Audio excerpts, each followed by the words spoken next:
اچھا عزیز طلبہ، آپ کا یہ جو سوال ہے کہ ہم اپلائڈ جیومارفولوجی میں بار بار موت کا ذکر کیوں کرتے ہیں، تو ظاہر ہے ہمارا زیادہ تر جو اس وقت واسطہ ہے وہ ہے نیچرل ہیزرڈز کے ساتھ، اور اس کے نتیجے میں اموات واقع ہوتی ہیں، تو ہم سب سے پہلے انہی کا ذکر کرتے ہیں۔ بہرحال آپ کا جو سوال ہے یہ اپلائڈ جیومارفولوجی کا تو نہیں ہے، یہ فلسفے کا سوال ہے، تو ہم اس کو زیادہ ڈسکس نہیں کر سکتے۔ بہرحال اتنا میں آپ کو بتا دوں کہ موت کو بار بار یاد کرنا یہ ایک اچھی بات سمجھی جاتی ہے۔ اگر ہم تاریخی حوالے سے دیکھیں تو جو یونانی تھے وہ بھی اس کو اچھا مانتے تھے، اور اس فلسفے کو وہ اپنے اندر ایکٹیویٹی لانے کے لیے استعمال کیا کرتے تھے، اور اپنے جو جوان تھے ان کو ٹریننگ میں باقاعدہ یہ چیز سکھائی جاتی تھی کہ اگر آپ موت کو یاد رکھتے ہیں، بار بار یاد رکھتے ہیں، تو یہ آپ میں بہادری کی صفت کو مزید اجاگر کرتی ہے۔ اس لیے کہ جب آپ کو معلوم ہو کہ ایک نہ ایک دن مرنا ہی ہے، تو اگر آپ بہادری کے ساتھ اپنی ریاست کے لیے لڑتے ہوئے، اپنے فلسفے کے لیے لڑتے ہوئے اگر آپ مر گئے تو اچھی بات ہے۔ بہرحال اس کے بعد دور جاہلیت کا زمانہ ہے، تو جاہلیت کے زمانے میں تو آپ کو معلوم ہے طاقت ہی اہم سمجھی جاتی تھی، اور وہی انسان طاقتور ہوتا تھا جو ظاہر ہے لڑنے جھگڑنے کے لیے تیار رہتا تھا، تو وہ بھی موت کو یاد کرتے رہتے تھے۔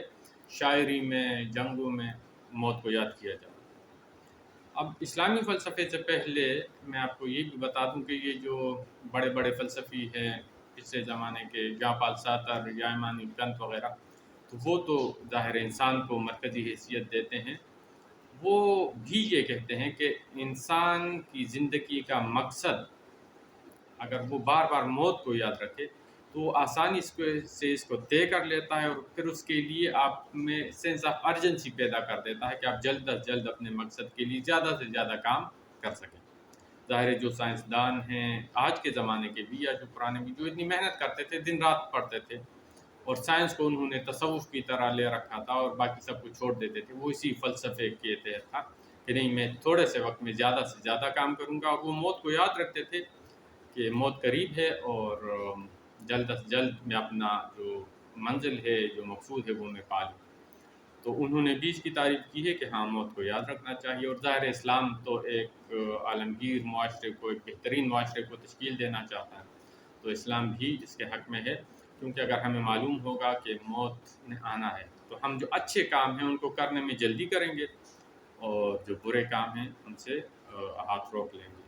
تو تمام جتنے بھی اچھے فلسفے گزرے ہیں،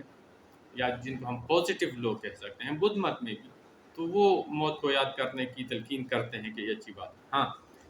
جو سرمایہ دارانہ نظام ہے جس میں پیسہ ہی اہم ہے، تو وہ آپ کو تھوڑا سا اس کے برعکس نظر آتا ہے۔ وہ کہتے ہیں کہ موت کو بار بار یاد کرنا آپ کو پیسو کر دیتا ہے، سست کر دیتا ہے، زیادہ پیسے کمانے کی آپ میں جو عرض ہے وہ اس کو کم کر دیتا ہے۔ تو یہ بات بالکل سچ ہے، اور یہ اس لیے سچ ہے کہ اگر آپ کے پاس وقت محدود ہے تو آپ لامحدود دولت کیوں کمائیں گے؟ بہرحال میری نظر میں موت کو یاد کرنا اچھی چیز ہے، اور کرنا چاہیے۔ تو ہم اب پھر جو مارفولوجی کی طرف آتے ہیں،